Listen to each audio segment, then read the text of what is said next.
Verdade? Bom, alunos: Hugo Sousa, Joaquim Barbosa, João Matos, Patrícia Monta. Centro: João Pereira, também vem do IPA de Aveiro e tem uma nota especial que é... E há uma nota que não é IPA do Porto. Eu se fosse do Porto também estava aparecido. Porto, não Aveiro. Portanto, fica aqui a nota, reforçada, e posso continuar a reforçar enquanto eu sou chego ao palco. É Porto. Está esclarecido. Não precisamos dizer mais nada. É Porto.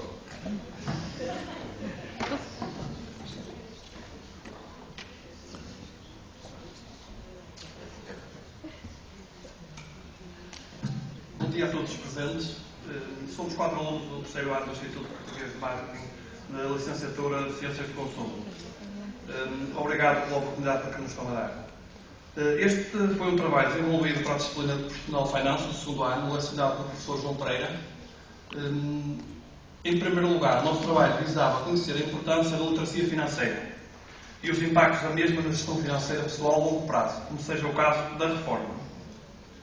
Analisámos também a conjuntura económica e os principais problemas da atualidade. A demografia, com a diminuição drástica na natalidade nos países industrializados e consequente redução no número de pessoas em idade ativa. A conjuntura macroeconómica global, que é muito desfavorável, com a queda acentuada do PIB em quase todos os países. E ainda o despesismo e o consumo exagerado, com consequente falta de estratégia para a poupança. Para este trabalho, começámos por pesquisar as melhores práticas a nível mundial e fazer uma revisão bibliográfica sobre o tema. Descobrimos que elas se encontram principalmente nos países anglo-saxónicos, como seja o caso dos Estados Unidos, Canadá, Inglaterra e principalmente na Austrália. Avançamos depois para a segunda parte do nosso trabalho, um inquérito questionário aos alunos trabalhadores estudantes, como nós, do IPAM, que visava conhecer os seus conhecimentos financeiros e a literacia financeira. Em suma, conhecer as atitudes e os hábitos de consumo de produtos financeiros dos mesmos. Utilizámos uma amostra representativa composta por 265 alunos, trabalhadores estudantes, com as seguintes características: 72% desses alunos situam-se entre os 26 e os 35 anos, 58% são casados, sensivelmente metade, 43%, têm filhos. Com algumas perguntas de caráter muito genérico, tentámos ficar a conhecer os seus efetivos conhecimentos sobre o tema. Chegámos então às seguintes conclusões. 98% percebiam claramente que depósitos a prazo são aplicações com pouco risco.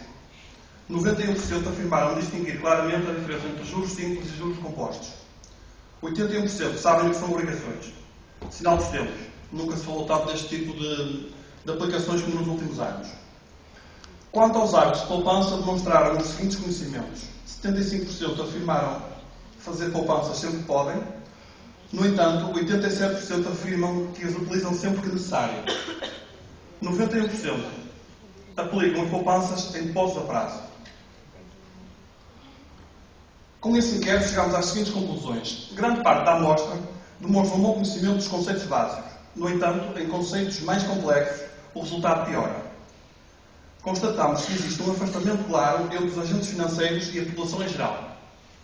Descobrimos também a falta de uma efetiva e concertada estratégia nacional para este assunto, apesar de existir um Plano Nacional de Formação Financeira promovido pelo Banco de Portugal para 2011 a 2015.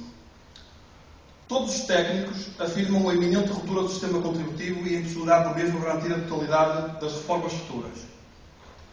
Existe, portanto, muito a fazer para aumentar a literacia financeira, quer na nossa amostra, quer na população em geral.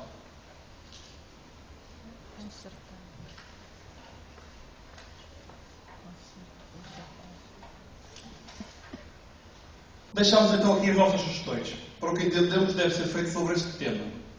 Recomendamos a implementação de uma estratégia concertada por parte de todos os agentes económicos, bancos, seguradoras, Estado, organismos reguladores como a CMVM e o ISP, bem como o Banco de Portugal, com um objetivo comum: aumentar substancialmente a literacia financeira dos consumidores no longo prazo.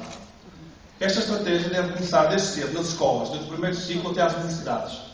Deve, portanto, ser criado espaço no Plano Nacional de Educação para conteúdos programáticos sobre esta matéria, transversais a todas as disciplinas. Recomendamos a simplificação dos contratos.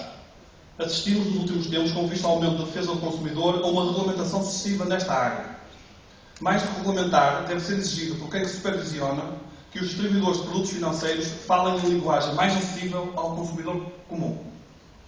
Melhorar os conhecimentos técnicos dos colaboradores dos agentes financeiros com formação constante e contínua nesta matéria. Incentivar a micropoupança. Uma vez que não é possível a poupança em larga escala, dadas as condições económicas do país, criar incentivos claros à poupança, mesmo pequena, mas continuada, por parte de todos os consumidores. Aquilo que o Estado tem feito nos últimos anos é precisamente o contrário. Por isso é necessário criar mecanismos que permitam que os consumidores tenham vontade não só de poupar, mas também vejam nisso uma necessidade de longo prazo. Da nossa parte é tudo. Muito obrigado pela vossa atenção. Obrigado.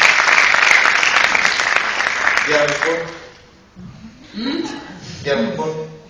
Não tinha percebido. Eu não resisto a comentar este um bocadinho na linha de todos os outros, ou seja, há um bom trabalho de investigação, há uma preocupação em saber mais, isso tem imenso mérito, é muito lícito, mas no fundo as sugestões de melhoria que eu vejo, ou as conclusões que eu vejo que vocês apontam no vosso trabalho, são linhas de ação. Aliás, utilizando um bocadinho as palavras que vocês usam, é preciso criar mecanismos. Como quer dizer, nós temos que diminuir a dívida do nosso país, por exemplo. Isto é uma linha de ação, é uma orientação estratégica. Nós precisamos de concretizar mais, precisamos de ir mais fundo, porque essa é exatamente a dificuldade que se sente nesse tema. E daí ser tão precisa a vossa ajuda e de todos nós aqui como cabeças pensantes. De qualquer forma, muito obrigada.